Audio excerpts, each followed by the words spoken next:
তুমি সুন্দৰ বালক এনেদৰে অকলে অকলে বনৰ মাজত তুমি কি কৰিছা? মই দৈত্যৰাজ হিৰণ্যকশিপুৰৰ পুত্ৰ। নাম মোৰ প্ৰহ্লাদ। পিছে আপুনি বাৰু কোন? আপোনাৰ মুখৰ গীতবিলাক মোৰ ইমান ভাল লাগে। আপুনি বাৰু মোক এনে গীত গাবলৈ শিকাবনে?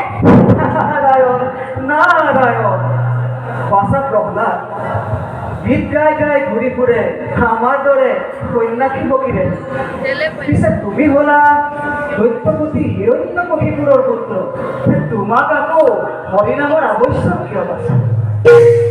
ৰজাৰ ল'ৰা হলে হৰিনাম গাব নাপায় বুলি আপোনাক কোনে ক'লে? নাৰায়ণ নাৰায়ণ বাছা প্ৰহ্লাদ ৰজাৰ ল'ৰা হলে হৰিনাম গাব পাৰে সঁচা, কিন্তু তুমি হলা ত্ৰিভুৱন বিজয়ী দৈত্যপতি হিৰণ্যকশিপুৰৰ পুত্ৰ আৰু তোমাৰ পিতৃ হৰিৰ মহাশত্ৰু। গতিকে বাছা হৰিনাম ললে তোমাৰ পিতৃয়ে তোমাক খং কৰিব। মোৰ পিতৃ আৰু হৰি মহাভক্তি বুলি ভাবিছে কিয়? তেওঁকো জানো একেজন ঈশ্বৰে স্বজন কৰা নাই? হয় বাছা সকলোকে একেজন ঈশ্বৰে সৃষ্টি কৰিছে। পিছে তোমাৰ পিতৃয়ে সেই কথা মানি নলয়, আনকি হৰিৰ নাম শুনিলে তেওঁ একেবাৰে খঙত উন্মাদ হৈ পৰে। তাৰ কাৰণে আপুনি চিন্তা নকৰিব। মই মোৰ পিতৃক কম, তেওঁ মোৰ কথা নিশ্চয় শুনিব, কাৰণ তেওঁ মোক বৰ মৰম কৰে। বুজিছো বুজিছো তুমি চেষ্টা কৰিলে অৱশ্যে পাৰিবা।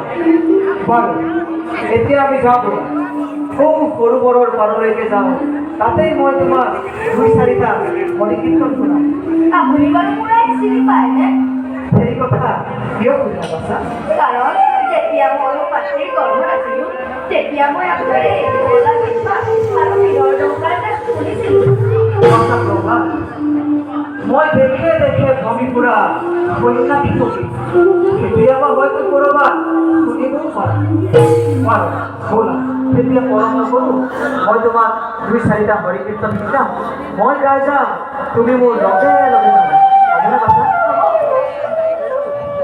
হৰি নামে হৰি নামে হৰি নামে হৰি নামে শুনো হৰি নামে হৰি